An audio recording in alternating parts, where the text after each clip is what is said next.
Hello students and welcome to Autocrat. और आज हम शुरू कर रहे हैं 9th स्टैंडर्ड के बायोलॉजी का एक बहुत ही इंपॉर्टेंट चैप्टर जिसका नाम है क्लासिफिकेशन ऑफ प्लांट्स।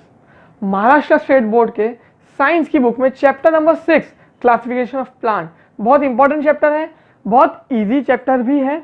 और आपको याद होगा तो 8th स्टैंडर्ड में हमने पढ़ा था क्लासिफिकेशन ऑफ ऑर्गेनिज्म, उसका ही नेक्स्ट लेवल का चैप्टर है ये क्लासिफिकेशन ऑफ प्लांट्स। 9th में आपको क्लासिफिकेशन ऑफ प्लांट्स है और 10th में आप देखोगे तो क्लासिफिकेशन ऑफ एनिमल्स। देखो तो चलो शुरू करते हैं। क्लासिफिकेशन ऑफ प्लांट शुरू करने से पहले स्टूडेंट्स हम एक छोटा सा रिवीजन लेते हैं 8th स्टैंडर्ड में जो हमने पढ़ा था, यानी क्लासिफिकेशन ऑफ ऑर्गेनिजम्स का। हमने ऑर्गेनिजम्स को क्लासिफाई क्यों किया था? सबसे पहले तो क्वेश्चन ये आता है कि हमने ऑर्गेनिज्म को क्लासिफाई क्यों किया। बहुत ईजी है। देखो इस अर्थ पे बहुत ज्यादा बायोडाइवर्सिटी है। बायोडाइवर्सिटी मतलब क्या? बायो का मतलब क्या होता है? Life. Bio means life. And what does diversity mean? Diversity means variety. तो अर्थ पे लाइफ की बहुत वैरायटी है। प्लांट्स की बोलो, एनिमल्स की बोलो, प्लांट्स की लाखों प्रजातियां हैं, एनिमल्स की हजारों प्रजातियां हैं, बहुत बहुत बहुत डाइवर्सिटी है। तो क्या हम सबको एक साथ पढ़ सकते हैं? समझो ये सारे जो वैरायटी है, सारी जो बायोडाइवर्सिटी है, अगर हम उसको एक साथ पढ़ने जाए तो समझो हमने कैट को भी साथ में पढ़ा, एलिफेंट को भी साथ में पढ़ा, टाइगर को भी साथ में पढ़ा, स्नेल को भी साथ में पढ़ा, बर्ड को भी साथ में पढ़ा, और कौन से अमीबा को भी इसमें ले लिया, और ऑक्टोपस भी ले लिया, बहुत सारे सब सब सब जितने हमारे बायोडाइवर्सिटी है, मैंगो ट्री भी ले लिया, अलग अलग जो भी ट्रीज प्लांट जो है सब साथ में पढ़ा तो ईजी जाएगा क्या? नहीं, डिफिकल्ट जाएगा। जैसे फॉर एग्जाम्पल आपके स्कूल में, आपके करिकुलम में बहुत सारे सब्जेक्ट्स हैं, इंग्लिश है, हिंदी है, मैथ्स है, मराठी है, साइंस है, इतने सारे सब्जेक्ट्स है। क्या ये सारे सब्जेक्ट्स के सारे चैप्टर्स में एक ही बुक में बना के दूं तो पढ़ना इजी रहेगा क्या? आपने बुक खोला, पहला चैप्टर साइंस का, दूसरा चैप्टर देखा तो हिंदी, तीसरा चैप्टर देखा तो मैथ्स, चौथा चैप्टर देखा तो फिर हिंदी, पांचवा है Marathi, etcetera etcetera etcetera. Easy जाएगा पढ़ना? नहीं, डिफिकल्ट जाएगा, है ना। तो हमने क्या किया, हमने जो हमें पढ़ना था, जो हमें स्टडी करना है, उसको हमने सब्जेक्ट वाइज क्लासीफाई किया। फिर वो सब्जेक्ट का अगर हम बुक उठाएंगे जैसे साइंस का, तो साइंस को हमने और क्लासीफाई किया, फिजिक्स, केमिस्ट्री, बायो में उसको और क्लासीफाई किया, चैप्टर वाइज क्लासीफाई किया। समझो इससे पहले हमने लॉज ऑफ मोशन पढ़ा, लॉज ऑफ मोशन और क्लासिफिकेशन ऑफ प्लांट्स, अगर दोनों एक ही बुक में एक ही चैप्टर में डाल देता था हमें, पढ़ना इजी होता था क्या? नहीं। पता चल रहा पहले आप न्यूटन्स लॉ ऑफ मोशन पढ़ रहे हो, फिर वहां से कैसे क्लासिफिकेशन ऑफ प्लांट शुरू हो गया पता भी नहीं चला। तो हमने क्या किया, अलग अलग चैप्टर्स में क्लासीफाई किया। तो ये क्लासिफिकेशन क्यों किया? टू स्टडी देम बेटर, तो हम उसको बेटर स्टडी कर सके, कोई भी चीज हम बेटर स्टडी कर सके, इसलिए हम क्लासिफिकेशन करते हैं।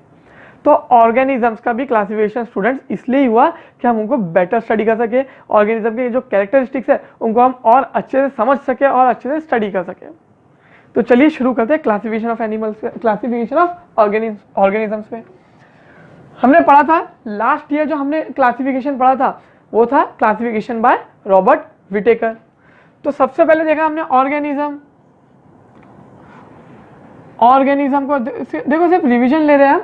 देखो ये क्लासिफिकेशन किसने बताया था, यहां लिख देता हूं मैं, ये क्लासिफिकेशन बताया था रॉबर्ट विटेकर ने, आपको याद होगा रॉबर्ट विटेकर। 5 किंगडम क्लासिफिकेशन बोलते हैं हम इसको, क्या बोलते हैं? 5 किंगडम क्लासिफिकेशन। रॉबर्ट विटेकर ने 5 किंगडम क्लासिफिकेशन बताया। क्या बताया? 5 किंगडम क्लासिफिकेशन। अब देखो मैं रिवीजन इसलिए ले रहा हूं कि कभी कभी एमसीक्यूज में या 1 मार्क के क्वेश्चन में थोड़ा सा पिछला भी पूछ लेते हैं। सब पिछला कैसे पूछ सकते हैं 8th स्टैंडर्ड का, मैं बता रहा हूं क्योंकि 9th स्टैंडर्ड में आपको टेबल दिया है। तो ये जो टेबल है, सॉरी ये जो फ्लो चार्ट है, ये भी कभी कभी आपको पूछा जाता है fill in the blanks type में, 1 मार्क के क्वेश्चन में, 2 मार्क के क्वेश्चन में। इसलिए ये एक बार रिविजन कर लो ना, रिविजन करने में हार्म क्या है, हमारा चैप्टर ही स्ट्रांग होगा ना। तो चलिए बढ़ते हैं। रॉबर्ट विटेकर ने 5 किंगडम क्लासिफिकेशन बताया था इन द ईयर 1959। ठीक है, रॉबर्ट विटेकर ने 5 किंगडम क्लासिफिकेशन बताया था in the year 1959। 5 kingdom classification मतलब क्या? जो सबसे हाईएस्ट टॉप लेवल हायरार्की है उसको बोलते हैं हम किंगडम। देखो क्लासिफिकेशन हम किस बेसिस पे करते हैं, रॉबर्ट विटेकर का हम किस बेसिस पे स्टडी करेंगे, हम कैसे स्टडी करेंगे, हम एज अ स्टूडेंट्स कैसे स्टडी करेंगे classification made by Robert Whittaker. तो बहुत ईजी है। देखो हम नेचर ने एक साथ एवोल्यूशन हुआ क्या? नहीं। हम देखो सारे जितने ऑर्गेनिज्म है हमें पता है एक यूनिसेलुलर ऑर्गेनिज्म से इवॉल्व हुए। नहीं सर आप क्या बोल रहे हो, ह्यूमंस तो एप से इवॉल्व हुए। हाँ तो एप्स भी कहीं ना कहीं लाखों नहीं करोड़ों साल पहले यूनिसेलुलर ऑर्गेनिज्म से डेवलप हुए, इवॉल्व हुए। तो जितनी वैरायटी है, जितनी बायोडाइवर्सिटी है अर्थ पे, सब कहीं ना कहीं डेवलप हुई है एक यूनिसेलुलर ऑर्गेनिज्म से। सही, तो ये एक साथ हो गया क्या, या बहुत स्पीड में हो गया क्या? नहीं, ग्रेजुअली हुआ, इसको लाखों करोड़ों साल लग गए। ठीक है, और कैसा हुआ कि नेचर की टेक्नोलॉजी में सुधार होते गया। मेरी बात समझो, नेचर में अपने आप सुधार होते गया, नेचर की टेक्नोलॉजी में सुधार होते गया। पहले यूनिसेलुलर ऑर्गेनिज्म से, फिर यूनिसेलुलर में भी और बेटर बने, उनका न्यूक्लियस वेल डिफाइंड हुआ, फिर मल्टी सेलुलर बने, फिर मल्टी सेलुलर में और बेटर, ऐसा करते करते करते कॉम्प्लेक्स एनिमल बने, इवेंचुअली ह्यूमंस भी बने। सही है, ऐसा देखा जाए तो नेचर की टेक्नोलॉजी में सुधार हुआ। जैसे फॉर एग्जाम्पल अगर हम एग्जाम्पल के तौर पर ले तो मोबाइल फोन्स, अगर आप देखोगे पहले के ज़माने में मोबाइल फोन्स कैसे आते थे, ये बड़े वाले डब्बा फ़ोन आते थे, इतना बड़ा एंटीना होता था उस पर। फिर धीरे धीरे टेक्नोलॉजी में सुधार हुआ तो फोन्स की साइज छोटी होती गई, स्क्रीन की साइज बड़ी होती गई। जो पहले फोन्स आते थे ना, उसमें स्क्रीन बहुत छोटी होती थी, तो फ़ोन की साइज़ छोटी होती गई, स्क्रीन की साइज़ बढ़ती गई, धीरे धीरे धीरे फिर अच्छे फ़ोन आने लगे, फिर ऐसे फ़ोन आने लगे जिससे आप SMS भी भेज सकते हो। फिर उसमें कलर्ड स्क्रीन के फ़ोन आने लगे, फिर कलर्ड फोन के स्क्रीन के साथ ऐसे फ़ोन आने लगे जिसमें कैमरा आ गया, फिर ऐसे फ़ोन आने लगे जिसमें आप वीडियो वगैरह देख सकते हो, फिर ऐसे फ़ोन आ गए जिसमें आप इंटरनेट चला सकते हो। अब तो भाई ऐसे फ़ोन है जिसमें आप कंप्यूटर से भी ज़्यादा काम कर सकते हो। तो ये सुधार, ये देखो, ये जो डेवलपमेंट हुआ, ये जो टेक्नोलॉजी में डेवलपमेंट हुआ, ये धीरे धीरे हुआ कि एक ही बार में हो गया? धीरे धीरे हुआ, कई साल लगे। ऐसा नेचर की टेक्नोलॉजी में भी धीरे धीरे डेवलपमेंट हुआ, और ऐसे ही डेवलपमेंट को हम ऐसा दिमाग में रख के इसका क्लासिफिकेशन पढ़ेंगे। मतलब क्लासिफिकेशन में धीरे धीरे धीरे डेवलपमेंट हो रहा है, ऐसा समझ के चलना। मतलब इससे बेटर नहीं, इससे थोड़ा हाई लेवल के ऑर्गेनिज्म मिलते जा रहे हैं जैसे जैसे हम आगे जाते जाएंगे। ठीक है, तो ऑर्गेनिज्म का क्लासिफिकेशन किसने किया? रॉबर्ट विटेकर ने किया, 5 किंगडम। तो 5 किंगडम कौन से थे, कैसे डिवाइड किया, चलो देखते हैं। तो पहला जो डिवाइड किया, मैं बोलता हूँ, हमने पढ़ा था प्रोकैरियोटिक, इसको यहाँ पे ऐसा कर दो, प्रोकैरियोटिक। पहला ऑर्गेनिज्म जो हमने डिवाइड किया, यानी रॉबर्ट विटेकर ने डिवाइड किया, वो क्या था? प्रोकैरियोटिक। प्रोकैरियोटिक के टाइप में सबसे पहला किंगडम है जिसका नाम है मोनेरा। मैं ब्लैक पेन से लिखता हूँ, सारे किंगडम का नाम मैं ब्लैक पेन से लिखूंगा। तो फर्स्ट किंगडम, जो हमारा फर्स्ट किंगडम है वो है मोनेरा। हाँ स्टूडेंट्स, ये वीडियो थोड़ा सा लेंदी हो सकता है, थोड़ा सा बड़ा बन सकता है, सिर्फ 8th स्टैंडर्ड के रिवीजन में ही, लेकिन ज़रूरी है, मेरी बात समझे, ज़रूरी है। तो फर्स्ट किंगडम इज मोनेरा। तो सर प्रोकैरियोटिक क्या है? हमने देखा था प्रोकैरियोटिक मतलब यूनिसेलुलर, लिख के दे रहा हूँ, यूनिसेलुलर ऑर्गेनिज्म। कैसे है? Unicellular organism. तो प्रोकैरियोटिक कैसे ऑर्गेनिज्म रहते हैं? यूनिसेलुलर ऑर्गेनिज्म रहते हैं। उनके सेल की और बातें बताता हूँ। जो प्रोकैरियोटिक रहते हैं वो यूनिसेलुलर तो रहते ही है, उनके अंदर न्यूक्लियस वेल डिफाइंड नहीं रहता है। Unicellular and the nucleus is not well defined.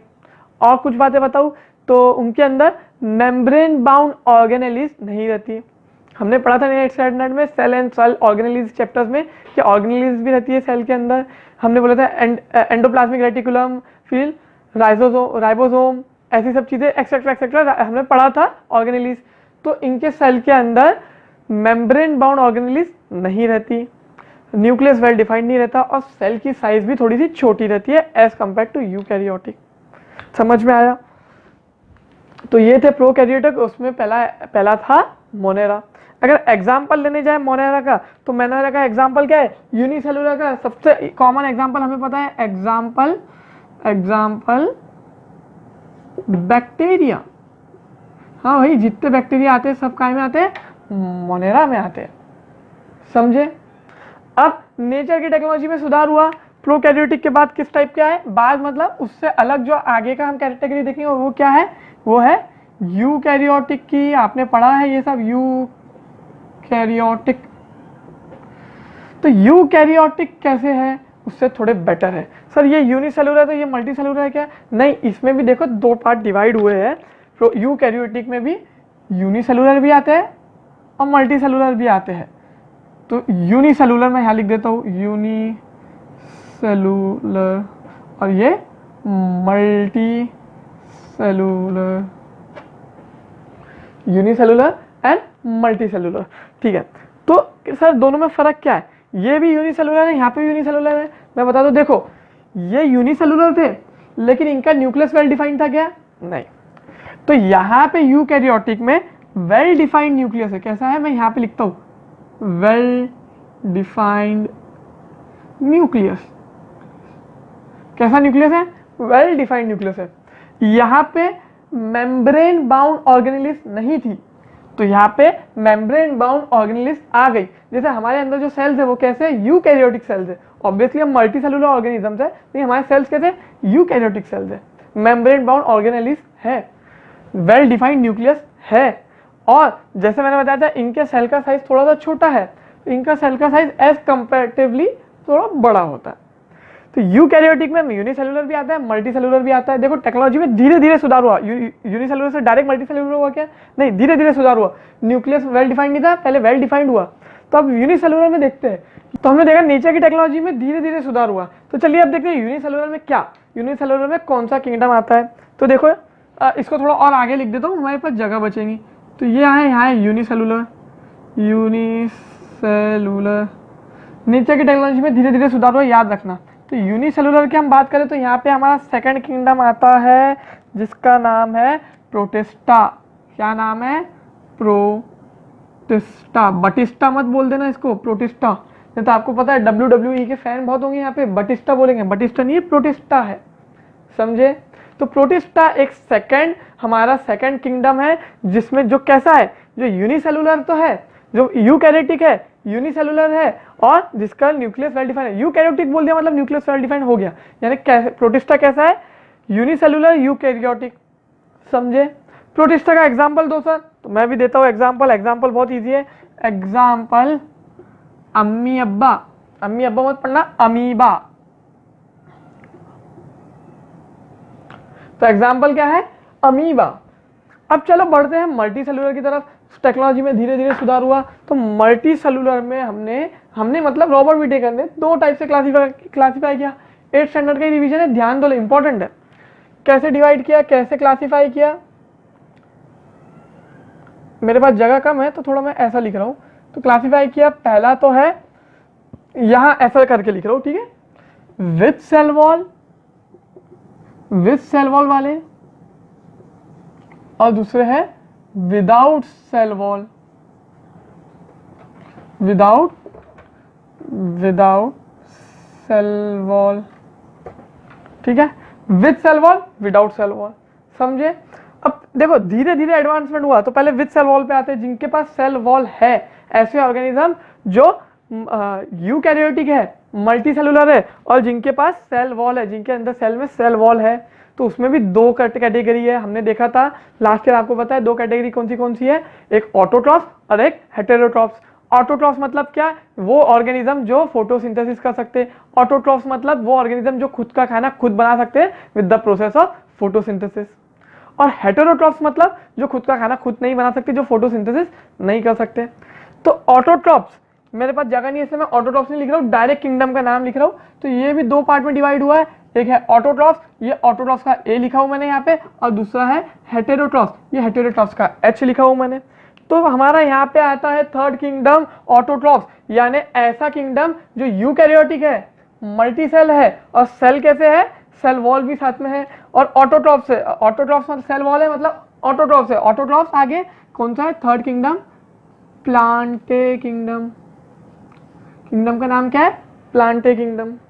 Example देने की जरूरत है क्या, बहुत एग्जाम्पल हो सकता है। मैंगो ट्री ले लो, आम का सीजन है, बहुत खा रहे होंगे अभी आम, mango tree example, Plantae kingdom. मेरे पास जगह नहीं है इसलिए मैं एग्जाम्पल लिखा नहीं। बढ़ते हैं आगे, हेटेरोट्रॉफ्स। हेटेरोट्रॉफ्स मतलब देखो ऐसे ऑर्गेनिजम्स जो यूकैरियोटिक है, मल्टी सेलुलर है, और उनके पास सेल वॉल है, और वो कैसे हेटेरोट्रॉफ्स यानी खुद का खाना खुद नहीं बना सकते, फोटोसिंथेसिस नहीं कर सकते। तो यहाँ पे एग्जाम्पल, और यहाँ पे हमारा फोर्थ किंगडम आता है, जो फोर्थ किंगडम का नाम है फंजाई। फंगाई भी बोलो चलता है, सही है। देखो पहला kingdom Monera, second protista, third Plantae, fourth fungi. पहले किंगडम का एग्जांपल बैक्टीरिया, सेकंड का अमीबा, थर्ड का एग्जांपल बताया मैंने मैंगो ट्री, ले लो ना क्या हो रहा है मैंगो ट्री का। फोर्थ फंजाई का एग्जांपल सबसे सिंपल वाला एग्जांपल लेंगे, मशरूम। मशरूम फंगाई का एग्जांपल है। Yeast, YEAST, yeast, next chapter में हमको बहुत अच्छे से पढ़ना है यीस्ट के बारे में, तो वो भी एग्जांपल है फंगाई का। इन दोनों की अगर बात करें तो एक और बात बता दो, इन दोनों में डिफरेंस एक और चीज है। प्लांटे और फंगाई में एक और डिफरेंस है जो आपकी बुक में नहीं दिया, तो आपने लिख लेना, काम आएगा, 9th 10th में भी काम आएगा। ये ऑटोट्रॉफ्स है, ये हेटेरोट्रॉफ्स है, सही बात है, इन दोनों में और डिफरेंस है। जो प्लांटे है इनकी जो सेल वॉल है वो सेलुलोज से बनी है। कैसे बनी है? सेलुलोज। मैं यहाँ पे लिखता हूँ और आप बाद में मिटा भी दूंगा, तो आपने लिख लेना cell wall made of cellulose. और जो फंगाई की है, ये देखो ये थर्ड वाले की यानी प्लांटे की है, और ये जो फोर्थ है फंजाई की जो सेल वॉल है वो चिट्टिन से बनी है। कैसे बनी है? चिट्टिन से। याद रखना, आपकी बुक में नहीं दिया है, एक्स्ट्रा नॉलेज है, एक्स्ट्रा नॉलेज कभी हार्म नहीं करती। तो इनकी सेल वॉल बनी है सेलुलोज से, इनकी सेल वॉल बनी है चिट्टिन से। तो सर पांचवा क्या है? पांचवा किंगडम जल्दी से बताओ। पांचवा किंगडम है, देखो ऐसा किंगडम, ऐसे ऑर्गेनिजम्स जो यूकैरियोटिक है, मल्टी सेलुलर है और सेल वॉल नहीं है, उस किंगडम का नाम है, जो हमारा फिफ्थ किंगडम है जिसमें हम भी आते हैं, वो है फिफ्थ किंगडम। अच्छे से लिखते, जगह नहीं है यहाँ पे। एनिमेलिया। एनिमेलिया कौन सा मेलिया? एनिमेलिया। Fifth kingdom animalia. ये एनिमेलिया किंगडम के भी बहुत बड़ा क्लासिफिकेशन है जो हम 10th स्टैंडर्ड में पढ़ेंगे, और इसी एनिमेलिया में भी हम भी यानी ह्यूमंस भी शामिल होते हैं।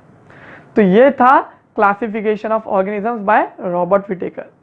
कोई डिफिकल्टी हो तो मुझे बताना, मैं साइड हटूंगा, इसका स्क्रीनशॉट भी ले लेना अगर आपको लेना हो, वैसे आपकी बुक में अवेलेबल है, ठीक है। लेकिन हमारे अगर चैप्टर का नाम क्या है सर? क्या तो भी पढ़ा दिया सर, चैप्टर का नाम है क्लासिफिकेशन ऑफ प्लांट्स, यानी जो ये थर्ड किंगडम है, प्लांटे किंगडम, जो ये थर्ड किंगडम है, इसका हमें क्लासिफिकेशन पढ़ना है। तो चलिए शुरू करते हैं। मैं साइड हटता हूं, अगर आपको स्क्रीनशॉट लेना है तो ले लीजिए। तो चलिए स्टूडेंट्स, हम बढ़ते हैं हमारे चैप्टर के मेन टॉपिक की तरफ, जो है क्लासिफिकेशन ऑफ प्लांट्स। तो जो प्लांटे किंगडम है, जो थर्ड किंगडम है प्लांटे, उसका हमने क्लासिफिकेशन किया, लेकिन किया किस बेसिस पे? तो जो फर्स्ट क्राइटेरिया है क्लासिफिकेशन ऑफ प्लांट्स, वो है absence and presence of particular organs. कोई ऑर्गन किसी प्लांट में एब्सेंट है, प्रेजेंट है, ये उसका फर्स्ट लेवल ऑफ क्राइटेशन है। Second, presence and absence of vascular tissues. अब देखो वेस्कुलर टिश्यूज क्या होते हैं? वेस्कुलर टिश्यूज मतलब कंडक्टिंग टिश्यूज, ऐसे टिश्यूज। वेस्कुलर टिश्यू में लिख के बताता हूँ, वेस्कुलर टिश्यूज मतलब कंडक्टिंग टिश्यूज, ऐसे टिश्यूज जो फूड और वाटर कंडक्ट करते हैं बॉडी में, प्लांट्स की बॉडी में जो फूड और वाटर कंडक्ट करते हैं उनको बोलते हैं वेस्कुलर टिश्यू। आपको आगे चल के ये दो टिश्यू पढ़ना है और इस चैप्टर में भी थोड़ा पढ़ना है। एक टिश्यू का नाम है जाइलम, XYLEM, जाइलम, और एक टिश्यू का नाम है फ्लोएम, फ्लोएम, अच्छे से लिखो फ्लोएम। एक टिश्यू का नाम है जाइलम, एक का नाम है फ्लोएम।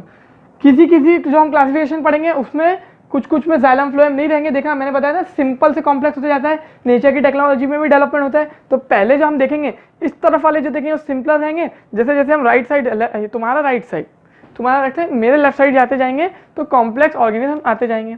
तो जैसे जैसे कॉम्प्लेक्स ऑर्गेनिज्म आएंगे उनके अंदर जाइलम और फ्लोएम ये टिश्यू आएगा। जाइलम क्या करता? It conducts water and mineral, water और मिनरल्स कंडक्ट करता है और कुछ नहीं। ये क्या करता है? फ्लोएम करता है फूड कंडक्ट करता है, फूड कंडक्ट करता है, ठीक है। तो xylem water and minerals conduct करता है, फ्लोएम फूड कंडक्ट करता है इन प्लांट्स। अब ये जाइलम और फ्लोएम आपको पढ़ना है, थोड़ा इन डेप्थ आगे पढ़ना है आपको चैप्टर नंबर 17 में। अब भी सिर्फ इतना पता होना चाहिए कि दो वेस्कुलर टिश्यू रहते हैं, जाइलम और फ्लोएम। जाइलम वाटर कंडक्ट करने के लिए काम आता है पूरे बॉडी में, और फ्लोएम फूड कंडक्ट करने के लिए काम आता है इन प्लांट्स। चलो बढ़ते हैं क्लासिफिकेशन ऑफ प्लांट्स की तरफ।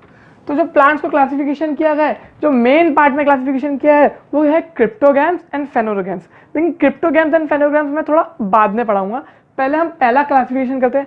जो क्लासिफिकेशन ऑफ प्लांट्स जो इसके बाद की लेवल है, यानी प्लांटे तो किंगडम हो, किंगडम की बाद की लेवल है, उसको हम बोलेंगे डिवीजन। क्या बोलेंगे? डिवीजन। तो जो सबसे पहला डिवीजन है प्लांटे का, ये लिख देते प्लांटे, प्लांटे का जो सबसे पहला डिवीजन है, डिवीजन वन, इसका नाम है थैलोफाइटा। क्या नाम है? देखो नाम मेरे साथ रिपीट करो वीडियो में ही तो आपको लर्न हो जाएगा।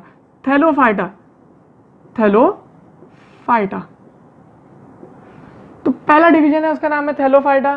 थैलोफाइटा की अगर मैं बात करूं तो थैलोफाइटा कैसे रहते हैं? जो प्लांट है, जो थैलोफाइटा प्लांट है वो कैसे रहते हैं? इनकी थैलस बॉडी रहती है। सर थैलस बॉडी मतलब बताता हूं कि इनके अंदर roots, R for roots, stem और लीव, डिफ्रेंशिएटेड नहीं रहते, रूट्स अलग से नहीं दिखेंगे, स्टेम्स अलग से नहीं दिखेंगे, लीव्स अलग से नहीं दिखेंगे, एक पूरा ही प्लांट एक ऐसा दिखेगा। तो इसको बोलते हैं thallus body. Roots, stem and leaf are not differentiated, तो मैं लिख देता हूँ नॉट डिफ्रेंशिएटेड, नॉट डिफ्रेंशिएटेड, ठीक है। और क्या बोलेंगे, तो ये मोस्टली एक्वेटिक एनिमल्स है। कैसे एनिमल्स, एक्वेटिक एनिमल्स नहीं, प्लांट्स, एनिमल्स बोल दिया मैंने, प्लांट। ये कैसे प्लांट्स है, एक्वेटिक प्लांट्स है। देखो कभी भी मैंने बताया ना नेचर की टेक्नोलॉजी में डेवलपमेंट, तो देखो लाइफ कहाँ से स्टार्ट हुई, पानी से स्टार्ट हुई, लाइफ पानी से स्टार्ट हुई, धीरे धीरे जो ऑर्गेनिज्म थे वो पानी से बाहर आते गए, पहले वाटर में थे इसलिए एक्वेटिक, फिर बनेंगे एम्फीबियंस, फिर बनेंगे लैंड बेस्ड एनिमल्स, सही है। तो ये मोस्टली एक्वेटिक प्लांट्स है, ठीक है। आगे देखेंगे और क्या बात है, तो commonly called as, these are commonly called as, मतलब कौन से, thallophyta are commonly called as algae, commonly called as algae, समझे। और आगे बताऊं तो हम इसका एग्जाम्पल लेते हैं। एग्जाम्पल है स्पायरोगैरा, स्पायरोगैरा। और एग्जाम्पल आपकी बुक में दिया है चारा, चारा मत बोलना कारा, मैंने तो मजाक से बोला चारा, भैंस का चारा नहीं है, ये अलग है, इसको स्पेलिंग है चारा के जैसी, लेकिन इसको प्रोनाउंस करते हैं कारा, CHARA, ऐसा लगता है चारा ही होगा लेकिन प्रोनाउंस कैसे करते हैं, कारा। तो ये टाइप ऑफ एल्गेस है, स्पायरोगैरा एंड कारा, और भी है लेकिन अभी दो हम देखते हैं एग्जाम्पल। थैलोफाइटा की और अगर बात करें तो इनके अंदर no vascular tissue, vascular tissue है क्या, वेस्कुलर टिश्यू नहीं है, थैलोफाइटा के अंदर वेस्कुलर टिश्यू नहीं है, मतलब जाइलम फ्लोएम नहीं है, समझे। अब अगर हम स्पायरोगैरा का डायग्राम देखें, देखो आपको स्पायरोगैरा का डायग्राम बहुत इंपॉर्टेंट है, स्पायरोगैरा का डायग्राम यूजुअली बहुत बार पूछा जाता है आपके एग्जाम्स में, तो स्पायरोगैरा का डायग्राम अपनी बुक में देखना और एक बार उसको अच्छे से प्रैक्टिस भी करना। तो ये था थैलोफाइटा डिवीजन 1, प्लांटे किंगडम का डिवीजन 1। डिवीजन 1 क्या नाम है, मेरे साथ बोला, थैलोफाइटा, डिवीजन 1 थैलोफाइटा। थैलोफाइटा कैसा रहता, नाम से पता चल रहा है, थैलस बॉडी। थैलस बॉडी मतलब root, stem and leaf differentiated नहीं है, रूट्स अलग नहीं दिखेंगे, स्टेम्स अलग नहीं दिखेंगे, डिफरेंशिएटेड नहीं है, लीव्स अलग नहीं दिखेंगे। आपने एल्गी तो कभी देखे होंगे, एल्गी में कभी रूट्स अलग दिखते हैं क्या, या स्टेम या लीव्स, नहीं। फिर ये मोस्टली एक्वेटिक प्लांट्स है, पानी की तरफ रहते हैं, और they are commonly called as algae. Example क्या है, स्पायरोगैरा और कारा, ये एग्जाम्पल है। और क्या बताया मैंने, इनके अंदर वेस्कुलर टिश्यू नहीं प्रेजेंट रहता, समझे। तो ये था first division known as thallophyta. बढ़ते हैं सेकंड डिवीजन की तरफ। तो सेकंड डिवीजन में यहाँ पे मार्क कर देता हूँ, चलो इसको इतना डिफ्रेंशिएट करो, और ये आ गया अपना सेकंड डिवीजन, डिवीजन 2। डिवीजन 2 क्या है, डिवीजन 2 अच्छे से लिखो, हैंडराइटिंग अच्छी होना चाहिए स्टूडेंट्स। देखो डिवीजन 2 का नाम है ब्रायोफाइटा। क्या नाम है, ब्रायोफाइटा। किसको फाइटा मार रहे, ब्रायोफाइटा नाम है। तो ब्रायोफाइटा की अगर हम बात करें तो देखो इसमें रूट, देखो मैंने बताया था नेचर की टेक्नोलॉजी में धीरे धीरे डेवलपमेंट हो रहा है, यहाँ ब्रायोफाइटा कर देंगे अपन, और आगे थर्ड डिवीजन पढ़ेंगे टेरिडोफाइटा, और फिर उसके आगे मैं बोर्ड इरेज कर दूंगा। तो ब्रायोफाइटा की अगर हम बात करें तो देखो थैलोफाइटा में रूट, स्टेम, लीव्स वे नॉट डिफरेंशिएटेड, ब्रायोफाइटा में root, stems and leaves are also not differentiated. मतलब देखो डिफरेंशिएटेड है, लेकिन जो रूट, स्टेम्स और लीव है वो ट्रू रूट, ट्रू स्टेम या ट्रू लीव नहीं है। सही में असली रूट्स है क्या, नहीं, रूट लाइक स्ट्रक्चर है, ऐसा लगता रूट्स है, दिखते रूट्स के जैसे वो, लेकिन एक्चुअली रूट्स नहीं रहते। ऐसा लगता स्टैम्प है लेकिन वो एक्चुअली स्टैम्प नहीं रहता, ऐसा लगता लीव्स है लेकिन वो एक्चुअली लीव्स नहीं रहते। तो no true root, stems, leaves differentiated है, root, stems and leaves differentiated है, बट नो ट्रू स्टेम और लीव और रूट। और या फिर मैं बोलूंगा कि नो टू, ऐसा बोलने की जगह मैं बोलूंगा स्टेम्प लाइक स्ट्रक्चर होता है, स्टेम्प लाइक स्ट्रक्चर। उसके बाद लीव लाइक स्ट्रक्चर होता है, लीव लाइक स्ट्रक्चर होता है, लीव एक्जैक्टली होता है क्या, नहीं। और रूट लाइक स्ट्रक्चर, उसका नाम भी दिया है आपको, रूट लाइक स्ट्रक्चर, जिसका नाम है rhizoids, root like structure rhizoids. और आगे बढ़ते हैं, देखो इसमें रूट स्टेम लीफ डिफरेंशिएटेड नहीं थे, इसमें रूट लाइक स्ट्रक्चर्स थे, मतलब इसमें रूट स्टेम और लीफ दिख नहीं रहे थे, इसमें रूट लाइक स्ट्रक्चर्स दिख रहे हैं जिसको हम बोलते हैं राइजोइड, स्टेम लाइक स्ट्रक्चर्स दिख रहे हैं, लीफ लाइक स्ट्रक्चर्स दिख रहे हैं। ठीक है, अब आगे बढ़ते हैं। ये एक्वेटिक थे तो ये कैसे रहेंगे, नेचर की टेक्नोलॉजी में सुधार, ये हो गए एम्फीबियंस। मतलब एम्फीबियंस मतलब सर पानी से बाहर निकल जाते क्या, नहीं, मतलब मॉइस्ट प्लेसेस पे रहते हैं, डैम प्लेसेस पे रहते हैं। ठीक है, और तो और आगे बात करें तो दे रिप्रोड्यूस कैसे करते हैं, by spore formation, reproduce by spore formation. आपको पता होगा स्पोर फॉर्मेशन से रिप्रोड्यूस करते हैं, मतलब स्पोर्स बनते हैं, स्पोर्स बन के दूसरे प्लांट पे जाते हैं, उधर से उनका रिप्रोडक्शन स्टार्ट होता है। अब यहाँ पे नो वेस्कुलर टिश्यू और यहाँ पे भी no specific vascular tissue, no vascular tissue. Sir example तो दिए नहीं आपने, हाँ एग्जाम्पल देना भूल गया, मैं यहाँ एग्जाम्पल लिख देता हूँ नीचे, जैसे यहाँ पे अंडरलाइन करता हूँ मैं, ये एग्जाम्पल है, इसके नीचे मैं यहाँ पे एग्जाम्पल लिख देता हूँ। एग्जाम्पल हम लिख सकते हैं एग्जाम्पल एज मॉस, और एग्जाम्पल हम बोल सकते हैं रिक्सिया, रिक्शा मत बोलना, रिक्सिया। फिर एग्जाम्पल मर्चेंसिया। तो ये कुछ एग्जाम्पल थे ब्रायोफाइटा के जो डिवीजन 2 है, बहुत ईजी है। देखो यहाँ पे रूट स्टेम लीफ डिफरेंशिएटेड नहीं है, यहाँ पे रूट स्टेम लीफ डिफरेंशिएटेड है, लेकिन no true trees, no true stem, no true roots, उसकी जगह रूट लाइक स्ट्रक्चर होता है, लीव लाइक स्ट्रक्चर है, स्टेम लाइक स्ट्रक्चर होता है। यहाँ पे ये एक्वेटिक है तो ये एम्फीबियंस बन गए, नीचे की टेक्नोलॉजी में सुधार आया। फिर इसके अंदर वेस्कुलर टिश्यू नहीं, इसके अंदर भी वेस्कुलर टिश्यू नहीं। देखो ये यूनिसेलुलर भी हो सकते हैं, मल्टी सेलुलर भी हो सकते हैं। कौन से, Thallophyta can be unicellular, can be multi cellular, लेकिन ये मल्टी सेलुलर होते हैं। Bryophyta multi cellular. यहाँ लिख दूं क्या मैं, ये लिख देता कैन बी यूनिसेलुलर और मल्टी सेलुलर, यहाँ लिख दिया मैंने ओनली मल्टी सेलुलर। ब्रायोफाइटा में ब्लू पेन से लिखता तो आपको डिवीजन का नाम क्लियर हो जाएगा, ब्रायोफाइटा। अब बढ़ते हैं थर्ड डिवीजन की तरफ, जो थर्ड डिवीजन है डिवीजन 3। डिवीजन 3 का नाम है टेरिडोफाइटा।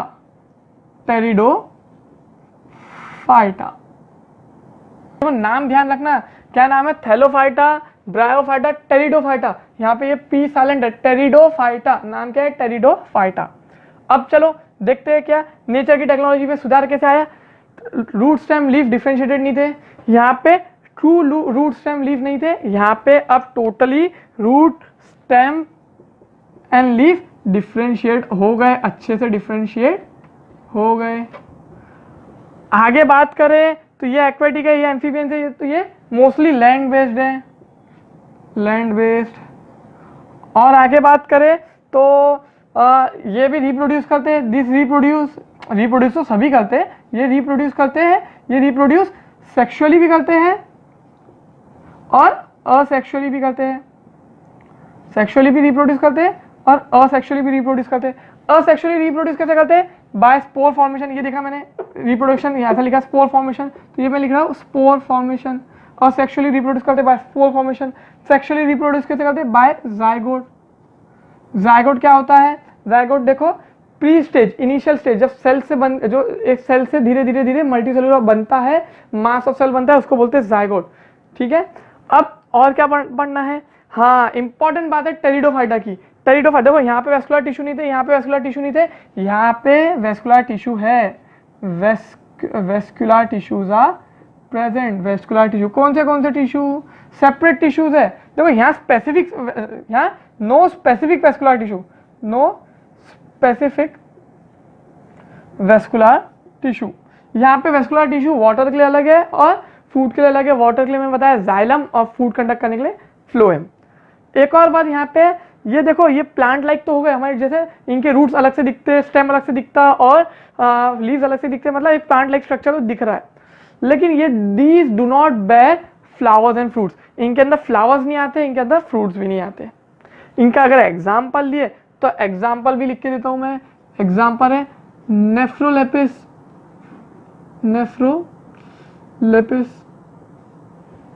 और एग्जाम्पल देखेंगे तो मार्सिलिया, मार्सिलिया। ये दो कुछ एग्जाम्पल है टेरिडोफाइटा का।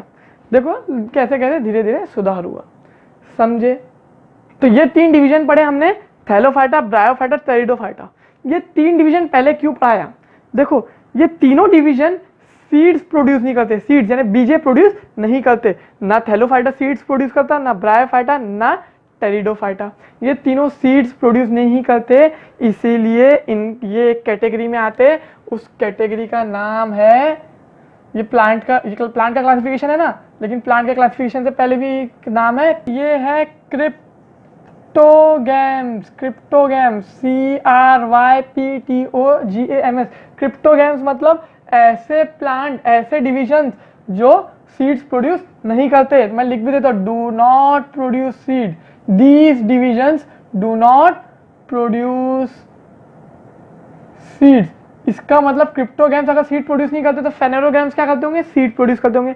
तो थैलोफाइटा, ब्रायोफाइटा, टेरिडोफाइटा, ये 3 डिवीजन किसके अंदर आते हैं, ये कैटेगरी क्रिप्टोगैम्स के अंदर आते हैं। प्लांट डिवीजन के अंदर 2 category, cryptogams and phanerogams. Cryptogams के अंदर 3 डिवीजन, थैलोफाइटा, ब्रायोफाइटा, टेरिडोफाइटा। फिर फेनेरोगैम्स में 2 डिवीजन है जो हम बाद में पढ़ेंगे, नेक्स्ट लेक्चर में पढ़ेंगे। तो क्रिप्टोगैम्स मतलब डू नॉट प्रोड्यूस सीड्स, ठीक है। ये 3 डिवीजन है, मैं साइड हटूंगा तो आपने इसका स्क्रीनशॉट ले लेना। आपका एक छोटा सा होमवर्क भी है, जितना मैंने चैप्टर पढ़ाया आज, वो आज ही अगर टाइम मिले तो जितना पढ़ाया उतना रीड भी कर लेना, कुछ डिफिकल्टी होगी तो मुझे पूछना। तो हमने 3 डिवीजन पढ़े, थैलोफाइटा, ब्रायोफाइटा एंड टेरिडोफाइटा। इनके नाम और स्पेलिंग्स लर्न करना बहुत इंपॉर्टेंट है, चैप्टर रीड करना। इसके बाद के 2 डिवीजन हम नेक्स्ट लेक्चर में पढ़ेंगे, नेक्स्ट वीडियो में डालूंगा। आज के लिए बस इतना ही, take care and good bye.